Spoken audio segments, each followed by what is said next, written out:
Talk about what? Like, what do you need to talk to me about that you can't talk to me about in front of the whole cast, in front of your girl? Hey y'all, welcome back to another episode of Brianna's Bachelor Breakdown. We're here to discuss week 6 of Bachelor in Paradise. I'm so sorry for missing last week's recap. I had a lot going on with my professional life, trying to get things in order. But I'm back this week. I did watch last week's episode, so I'm all caught up. So let's go ahead and get right into it. So we started off the episode with Kim giving Faith an update on his heart monitor. We have good news. He says he got another EKG and everything looks like it's in good condition. I'm not even gonna hold y'all. I don't know what an EKG is. But I'm glad things are working as they should. We do not want any of the Goldens or any of the cast members, for that matter, to be having medical emergencies in Paradise. So we're happy about that. Okay, so then we have our cast challenge for the week. So the cast goes to a secret rendezvous garden, and they have the opportunity. They're given like basic questions about like preferences and relationships, and they're given the opportunity to, if they get a certain number right with people who are not their partner, they're given the opportunity to rendezvous with them in the garden, as well as set up a date outside the garden. And it was like a cute idea. I think it would have been cooler to do it like maybe in the first couple of weeks, like maybe instead of the kiss and don't tell type of thing, to actually establish some connections, because I knew this was already gonna go like the bird dance thing, where like people, you know, were like lighthearted and they had fun with it, but they weren't actually going to take stock in the people that they like matched up with and like explore that further. And the first 3 questions were very like physically oriented, which I was like, it gets old and repetitive.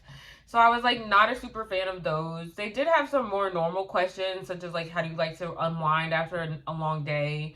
And I would prefer to see more of those, but it is what it is. So Jonathan and Lea ended up winning the competition. And I think everyone, like, no one said it, but I think everyone was kind of like salty about Jonathan in particular, because they're like, dang, now we can't vote him out. Like, he's safe for the week. So no one really paid him any attention.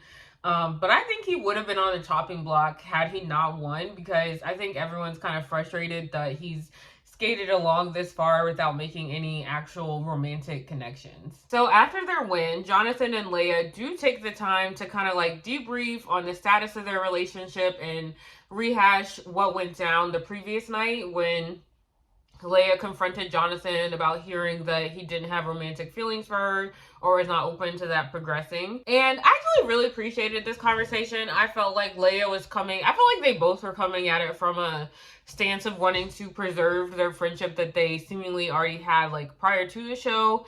And Lea's main point was that she was upset that she had to hear from other people. Like, she was kind of like, if you like me, if you don't like me, cool. But like, just tell me that, you know what I mean? Like, there's no reason. I don't think she's done anything that we've seen to make Jonathan feel like he can't approach her and be open and honest with her. And I think Jonathan was receptive to that. It did annoy me because he was like, oh, I didn't even know you liked me. Like, well, I'm not completely a no. And I'm glad Lea shut that down real quickly. She was like, well, it's a no for me. It's a no for me. And so I'm glad they at least are on the same page now. And I think it'll be interesting. I know the cast is like frustrated about couples staying there who like don't have romantic connections. But I did kind of resonate with what Kathy said later in the episode about how platonic love is a form of love as well. And I think that it will be interesting to watch platonic couples learn how to work together in these same types of challenges that like romantic couples are learning how to work together through. So I understand that like ultimately for the goals of Paradise, Jonathan and Lea are probably not like the top couple to root for or like who people want to see win. But I do think it will be interesting to see how that dynamic plays out from a platonic sense, like how that, whether that makes it harder or easier for the couples to like be in sync and work together, and whether they can still enjoy themselves. Because usually I feel like with like couples, like with these challenges, the prize will be like, oh, hang out in the VIP suite or go get a massage. Like, there'll be some sort of like excursion for the winning couple. And I hope the Bachelor doesn't like take that away from like the non-romantic couples just because they're not romantic. Like, I would still like to see the development of opposite gender platonic friendships developing on TV. Like, we don't see that a lot. So I'm open to it. I understand this might be an unpopular opinion, but I'm open to seeing how it plays out. So then the only person that wanted to take up the opportunity to have a secret rendezvous with one of the cast members that they matched up with at the challenge was Brian. And he writes Bailey a very ominous card. And he's like, I just want to talk. So of course Bailey's going to be like, talk about what? Like, what do you need to talk to me about that you can't talk to me about in front of the whole cast, in front of your girl? So she does not take him up on that offer. And I really enjoyed the like saga of Brian like waiting, and he's like, I'm drinking my champagne, I'm drinking Bailey's champagne, and then we see like the maid like washing the tree. Like watching him. I thought that was so funny. But Bailey, being the loyal partner that she is, goes in and, you know, gives Jermy the heads up, and this man could not care less. He just has no, I don't know if it's because he was like half asleep when they were having this conversation, but like nothing clicked in his mind to be like, why would Brian want to talk to my girl? What could he possibly have to say to her? Nothing. He did not take the opportunity to replay all of the egregious things that he has revealed to this friend. And maybe he just trusts Brian that much. But also it's like, okay, if he's not thinking like, okay, Brian's gonna reveal to Bailey about what I've said about Susie, then the other place his mind could go is like, well, maybe Brian's trying to make a move on my girl. Which should also not be okay with you, Jermy. So it's like, why? I don't understand why he was so nonchalant no matter which direction his mind went in. And this is Mr. Salty that she went on a date with Andrew. So you are going to blow up and make a big deal about that? But like, you don't care that your supposed best friend in the house is potentially trying to roll up to your girl? That makes absolutely no sense. But Jermy cannot be bothered. He goes back to sleep. And that's it for that scene. So then Brian does pull Bailey and he's like, hey, yeah, no, like, we actually really do need to talk. Like, I wasn't joking. Like, there's some things we need to discuss. So he like kind of beats around the bush a little bit and he's like acting coy. He's like, so how are things going with Jermy? Have you talked to him about Susie? Like, da-da-da-da. And she's like, just spit it out, bro. So he tells her what Jermy has said to her. And of course, the information that, like, Jermy wanted to propose to Susie, that he called Susie, of course, that's all jaw-dropping. But I think equally as hurtful is the fact that Brian was like, yeah, half the people on this island knew what was up, and no one felt the need to tell you. That's crazy. That's crazy. I can't even describe the levels of crash out that I would be having if I'd heard that from someone. Because you're telling me that all of my friends watched me cuddle up with this guy day in and day out while he played in my face and no one felt the need to tell me? Even if you didn't come out and say it outright, no one felt the need to be like, hey, maybe you should like explore other options. Maybe you should take your date with Andrew seriously. Maybe like don't think about this past paradise. Like, no one felt the need to like say anything. They just all watched this man play in her face. Insane. I would be feeling so betrayed because it's like, who can you trust? Obviously you can't trust Jermy. That's done. That's a wrap. You can't trust your friends. And the one person that's like telling you this is like not even someone that you're that close to in the first place. Like, Brian was kind of like awkwardly patting her on the back and being like, there, like, don't cry. But it's like, Brian is not he's not the one that you're going to sit there and like process and really debrief everything out with and like analyze all the signs that led up to this. Like, he's just the messenger. And it's nice that he cares, but like, that's not your bestie. your actual bestie knew and didn't feel the need to tell you. Bailey goes and confronts Jermy, who is again trying to catch some Z's.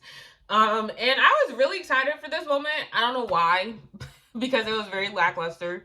I think I was excited because I knew it was building all season. I was like, I know there's going to be a confrontation because there has to be. And Jermy, again, just could not be bothered. He really could not be bothered. He doesn't deny anything, but he also doesn't clear anything up. He's just kind of like, yeah, I called Susie, but I'm here. I don't even know if he said I'm here for you. I think he just like rubbed her back or something. Like, I don't think he literally said anything because he knew there was nothing to say. And I think he knew that, like, he needed time to collect his thoughts and formulate the newest lie he was going to tell her. And then when he was half asleep, was not going to be a productive time in which to do that. And I understand that Bailey's emotions were heightened and they were all over the place. And so I also don't think she was being, like, discerning in terms of, like, watching his reaction and being like, oh man, like, he's not denying anything, he's not clearing anything up. Like, she was just so caught up in her own wave of emotions that she wasn't necessarily reflecting on how he was reacting to this news. So I don't fault her for that, but I do wish it was different. I do wish she had maybe taken a moment to collect herself before going to speak to him so that she would have been a little bit more clear-headed and able to, like, evaluate his response a little bit better. And then this is where things start getting really weird. So the cast suddenly, like, turns on Brian and they're like, oh, you're sus, you're a snake, da-da-da-da. Meanwhile, Brian is over here trying to, like, reassure Alex because Bailey's like, oh, I want to go home, blah, blah, blah. And Alex is like, oh my gosh, is she actually going home? And Brian's over here trying to reassure her, like, no, like, she's still here, like, da-da-da-da. And so Alex goes to comfort her. And again, I think Bailey's just so caught up in her whirlwind of emotions that she doesn't take the time to be like, hey, also, Brian told me or implied that, like, you were one of the people that knew. Why did you not tell me? And Alex did admit that she knew, but, like, she doesn't take any accountability further than that. She doesn't apologize. She doesn't, she just doesn't do anything with that information. She's just kind of like, yeah, I knew, like, sorry about that. You know, my bad. And I think it's awkward for both of them. And I think the reason why both of them don't, like, address the fact that Alex knew, because I think they're each other's, like, closest friends in paradise, is because that would require a really hard look at their friendship, right? It would require Bailey to look at their friendship and say, hey, like, am I okay being friends with someone that would rather watch a man play in my face than break this random man's trust in honor of having my back? Am I okay with being friends with that type of person? And what does that mean that this is the course of action that my friend took? And then Alex would have to look at herself and say, hey, like, why did I allow myself to, like, be really passive in this situation and not do all I could to advocate for my friend or, like, make sure that she was good and not getting played by this rando dando on national TV. You know, so I think it's easier to shoot the messenger, essentially, and be mad at Brian and be like, you're the snake, you inserted yourself in someone else's relationship, like, you're not supposed to do that, blah, blah, blah. Because I think that's a very easy, like, moral question to land on one side or the other of. Like, it's very easy if someone comes up to you and says, hey, like, do you think that Brian should be involved in your relationship? No. Like, that's a very easy question. There's not a lot of, like, it's easy to take the nuance out of that and just, like, come down on one side or the other on that and direct your energy and attention towards that rather than doing the hard work of picking apart, like, is this the type of person I want to be friends with? What does this mean for our friendship moving forward? Like, neither of them wanted to ask those questions because I think they knew that if they did open that door, the friendship might not survive after that. That might be, like, a deal breaker for Bailey, or Alex may be too embarrassed and like ashamed of how she acted to feel comfortable hanging around with Bailey. So I think it was easier just to kind of like smooth over everything and like placate each other's feelings about that scenario by not addressing it. Which was really disappointing. And that's another reason why this is not exactly related, but like that's another reason why I think it's interesting that we're having these like platonic couples still competing in Paradise, because I think that it's worthwhile having on reality TV, seeing how platonic friendships can work through problems. I think that's a skill that's very under exercised in society. I think we're taught a lot about how to work through things in your romantic relationships and what you should and shouldn't tolerate, but I think that is very just like not paid enough attention to in society. Okay, so then the next morning, Jermy comes in, pulls up to Bailey. Obviously, you know, he knows he's got to talk. He's got to face through music. So they go for a walk on the beach. And this man proceeds to lie straight to her face. Continue to lie straight to her face. Oh yeah, I heard that you said you were going to propose to Susie. And he was like, I never said that. I never once did I say that. You know Paradise is just like a game of telephone. And she's like, oh, yeah. Sorry? Like, this man is sitting here in his confessionals being like, I take accountability. I know I did her wrong. I have to make this right. And then he goes around and lies to her face. And at this point, it's obviously because of the money. And I know people are like upset that they've incorporated this aspect into the game because it can corrupt people, like we see here. Because I think if the money were not involved, I think Jermy would have been honest and he would have been like, you know what? Like, you're right. Like, I was feeling Susie a little bit more than you. And like allowed Bailey to make the decision. Like, she's not deciding to stay in the relationship with all of the information about the relationship, because that information is being withheld from her. So if he knew Susie wasn't coming back, if he knew there was no prize for money, if he knew there was no other like girls that were going to be coming onto the island, I think he would have been more open to being honest, because he has nothing to gain from lying to her in that situation. But he knows that if he stays being with Bailey is his only chance to stay in a relationship, which is the only chance of him staying on the island to work towards that money. And so that's hard to watch. That's really hard to watch. And I think, again, I'm not upset at Bailey, but I do wish that Bailey had obviously all these people are playing in her face. So I was going to say, I wish she had someone to debrief this with before she talked to Jermy, but who can she trust on this island? But I wish she had an opportunity to like collect herself, journal, like do something so that she can think through the possibilities of like, maybe Jermy might lie to me to stay on here for money. You know, just think about what his motivations could possibly be and figure out how she's gonna discern whether or not he's being honest. I think she just also wanted to like move past the problem. I think she did not want to admit to herself that she was a second choice for him, because that's hard. Who would want to admit that? That's not comfortable. Because then that is going to force her to reevaluate the entire relationship with him and be like, did he mean anything? Was he ever attracted to me? Like, is this all a joke to him? Was he just using me? Like, no one wants to sit there and grapple with those questions. So it's a lot easier to just like smooth over it, pretend it didn't happen, and just move past it, which is obviously the route that she takes. It's very disappointing. We still have the cast. The cast spends a whole day rallying the troops around Brian, and they're like, oh, like, he's a snake, you can't trust him, da. And that was like maybe the biggest plot twist of the whole episode, because I was like, wait a second, he's over here, like Well said, he's the only one doing the right thing, and everyone's trying to make him the villain.